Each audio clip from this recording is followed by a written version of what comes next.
Lo que estamos viendo es que vivimos en un bipartidismo, en una partitocracia, donde los partidos políticos en las instituciones están supeditados a los intereses empresariales, del poder económico, del poder financiero y del capital, y que en definitiva la democracia en la que vivimos es una democracia secuestrada, donde la política no es neutral y la política obedece a los intereses de una minoría, de ese 1%, que, como bien señala Occupy Wall Street, es el que marca las reglas del juego, y desde este punto de vista tenemos que oponernos radicalmente tanto al bipartidismo como a la partitocracia en la que estamos sumidos.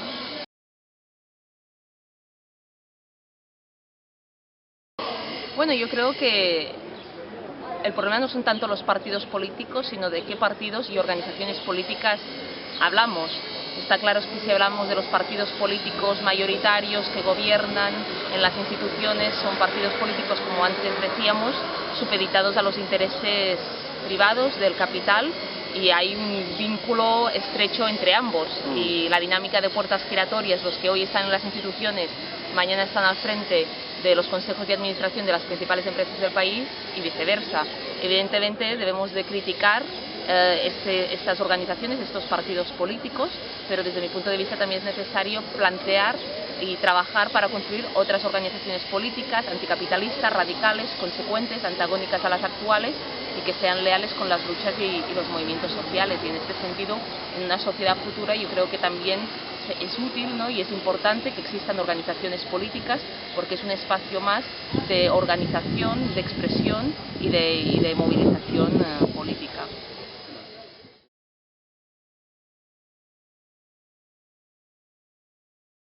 Bueno, yo creo que el movimiento del 15M ha sido un punto de inflexión, ha marcado un punto de inflexión, un antes y un después. Nos ha devuelto la esperanza, la confianza en que desde abajo se pueden cambiar las cosas, desde la lucha, desde la organización colectiva, y esto es extremadamente importante. Pensar que podemos cambiar las cosas es el primer paso para realmente hacerlo. Y a la vez el movimiento ha empezado también a cambiar y a generar opinión pública en sentido progresista, impactar en el imaginario colectivo. Cuando nos repiten una y otra vez que hemos vivido por encima de nuestras posibilidades,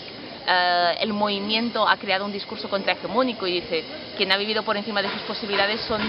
un poder económico, financiero y político que nos ha conducido a esta situación de bancarrota en la época del boom inmobiliario, y que ahora nos quiere hacer pagar su guateca particular a todos y a todas. Desde este punto de vista, el movimiento es un paso adelante, pero sí que es importante también avanzar en algunas cuestiones, porque el movimiento también tiene algunas debilidades, en el sentido que, por un lado, a veces ha resultado difícil sacar adelante convocatorias propias, convocatorias específicas, que permitieran visualizar todo este malestar y toda esta protesta y toda esta indignación. Me refiero a que hoy en día a veces te resulta difícil decir, bueno, hoy a qué manifestación, a qué desahucio, a qué empresa en lucha, dónde voy, ¿no? Porque hay una gran multiplicidad de acciones, y creo que es necesario también ser capaces, pues, de dar centralidad a algunas convocatorias específicas que puedan aglutinar el conjunto de la movilización y el malestar, y no dispersar, ¿no? Tiene que haber, yo creo, un equilibrio entre ambos, y este es un reto, yo creo, que tenemos por delante.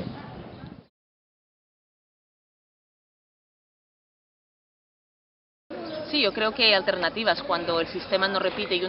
una y otra vez de que no hay alternativas, esto es una gran mentira. De alternativas las hay, y se lleva mucho tiempo trabajando en las mismas. El problema es de correlación de fuerzas para imponerlas. Sabemos que otro mundo es posible, que es necesario, que es imprescindible, pero nos falta otra correlación de fuerzas entre los de arriba y los de abajo para imponer estas otras prácticas, estas otras políticas, estas otras alternativas. Y lo que es necesario es cambiar esta correlación de fuerzas entre el 1% que dicta las políticas actuales y el 99% que las sufrimos, y que este 99%, en términos metafóricos, que señala Occupy Wall Street, pase a ser un 99% real de gente organizada, movilizada y en pie de lucha en la calle. Entonces, pues, será posible implantar y llevar a cabo otras políticas.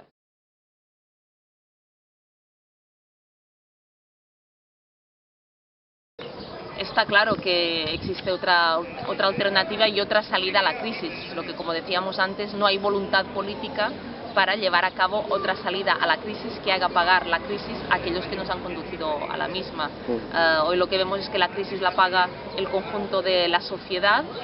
la mayor parte de la sociedad, y aquellos que precisamente nos han conducido a esta situación de bancarrota son los que precisamente son rescatados. Cuando nos dicen que hay un plan de rescate en el Estado español, hay un plan de rescate para esa minoría que nos ha conducido a esta situación. Podría haber otras políticas económicas, otras políticas fiscales. Si es necesario conseguir crédito, pues se puede llevar a cabo otra fiscalidad, y aquellos que más tienen, que más paguen. Se puede perseguir el fraude fiscal, se pueden acabar con las ICAP, estas sociedades que utilizan las grandes fortunas para evadir impuestos y que solo tributan un 1%. Se podría dejar de sufragar, de subvencionar a una familia real que nadie ha escogido, o se podría dejar de invertir en industrias altamente nocivas social y ecológicamente, como son las nucleares u otras, ¿no? Desde este punto de vista hay otras alternativas, hay otras políticas de salida a la crisis, lo que no hay voluntad política para llevarlas a cabo.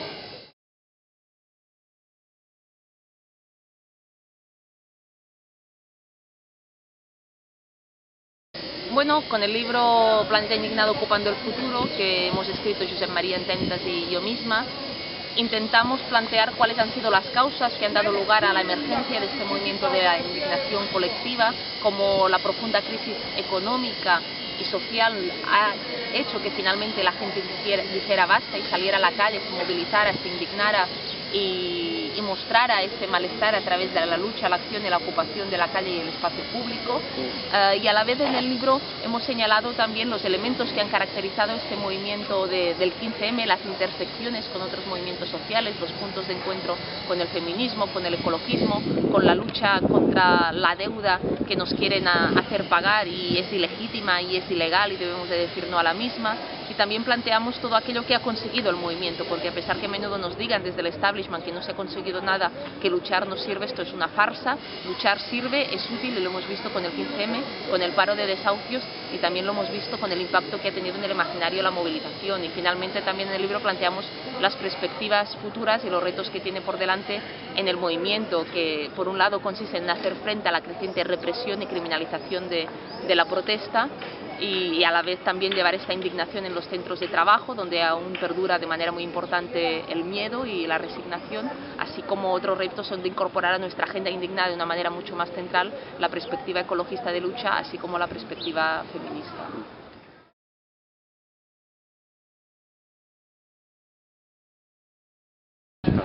Bueno, hoy lo que vemos es que el capitalismo también ha impactado de manera central en las políticas agrícolas y alimentarias, y aquellos quienes acaban decidiendo qué comer pues son un puñado de multinacionales que controlan la cadena agrícola alimentaria, desde las semillas hasta la distribución en los supermercados. Y estas empresas que controlan toda la cadena agrícola y alimentaria anteponen sus intereses particulares de hacer negocio, de ganar dinero, a las necesidades colectivas de la gente alimentarse. Y esto nos ha conducido a una situación de que, a pesar de que hoy se producen más alimentos que nunca en la historia, nos encontramos que más que en ningún otro periodo de la historia hay gente que pasa hambre. Vivimos en un mundo de la abundancia, pero también en un mundo del hambre, básicamente porque hoy en día alimentarse no es un derecho, acaba siendo un privilegio porque se especula con la comida y el precio de la misma cada día es más cara, y básicamente la alimentación se ha convertido en un negocio para que unas pocas empresas de la agroindustria puedan ganar dinero.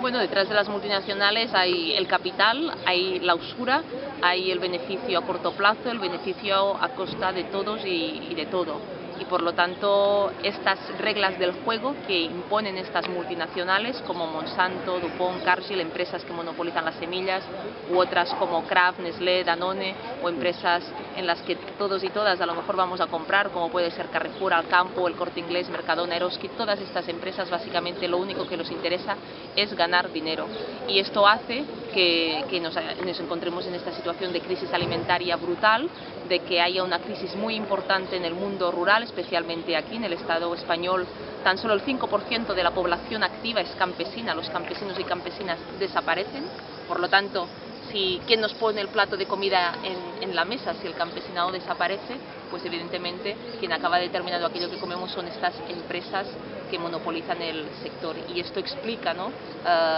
el porqué del hambre en el mundo, el porqué de las desigualdades, el porqué de la desaparición del campesinado y también el porqué de la desaparición de la agrodiversidad y todas estas cuestiones.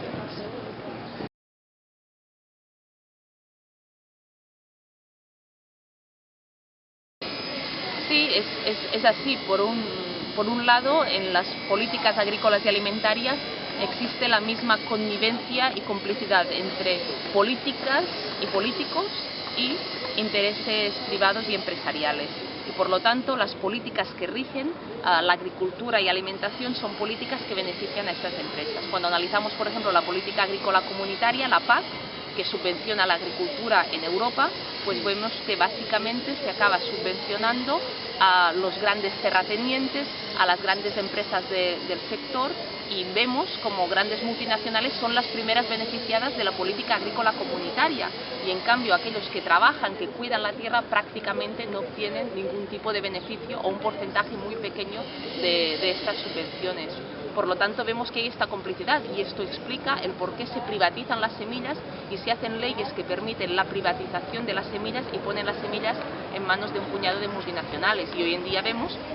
como a nivel mundial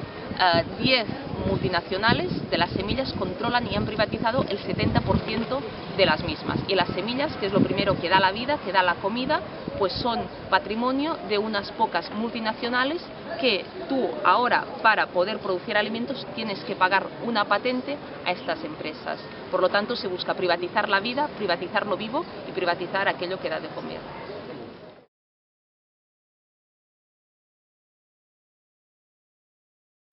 Bueno, hoy vemos que el papel de la mujer en las políticas agrícolas y alimentarias es central, sobre todo en los países del sur, pero la gran paradoja es que a pesar de que las mujeres juegan un rol imprescindible y clave en la producción de alimentos, hay que pensar que, por ejemplo, en África el 85% de la producción de alimentos está en manos de las mujeres,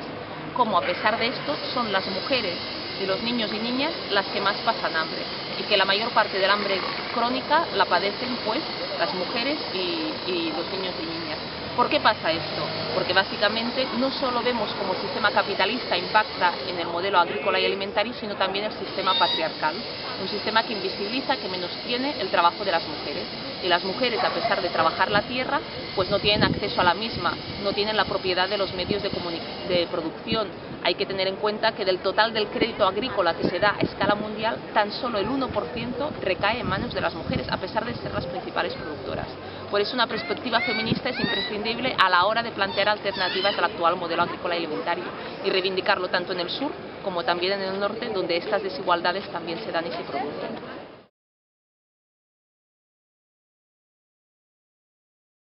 Bueno, los huertos urbanos, así como otras expresiones de autoorganización y autogestión social, como son los grupos, las cooperativas de consumo, las redes de intercambio, son experiencias muy importantes porque apuntan a que otro mundo es posible y lo empiezan a construir aquí y ahora. Y por lo tanto,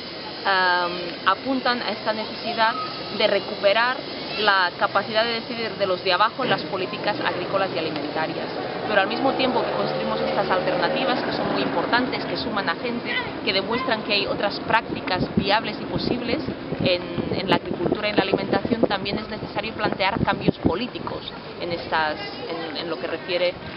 en términos agrícolas y alimentarios. Si yo quiero comer bien, aparte de trabajar en mi huerto urbano o formar parte de un grupo, una cooperativa de consumo, es necesario que se prohíban, por ejemplo, en Cataluña y Aragón los transgénicos,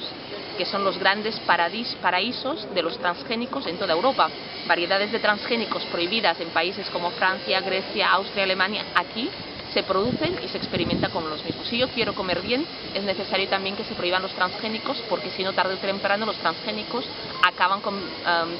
contaminando la agricultura convencional y la agricultura ecológica. Si yo quiero comer bien, también es necesario que haya tierra para aquellos que quieren volver al campo y que haya una reforma agraria, un banco público de tierras. Todo esto no existe. Y todo esto lo conseguiremos si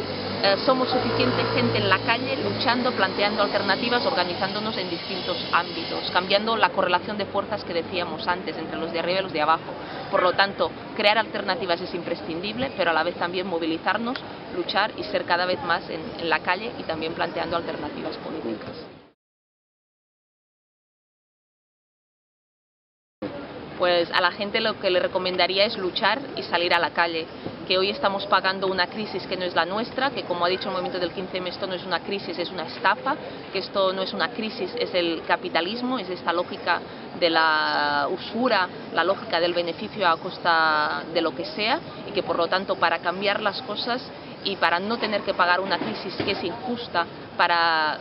que nos devuelvan todo aquello que nos han robado, el único camino es la organización social, es la lucha y es salir a la calle a reivindicar lo que es nuestro, con nuestro vecino, con nuestra vecina, con nuestro compañero o compañera de trabajo. Por lo tanto, yo creo que la alternativa y la fuerza de la gente está precisamente en la calle y es allí donde debemos de estar.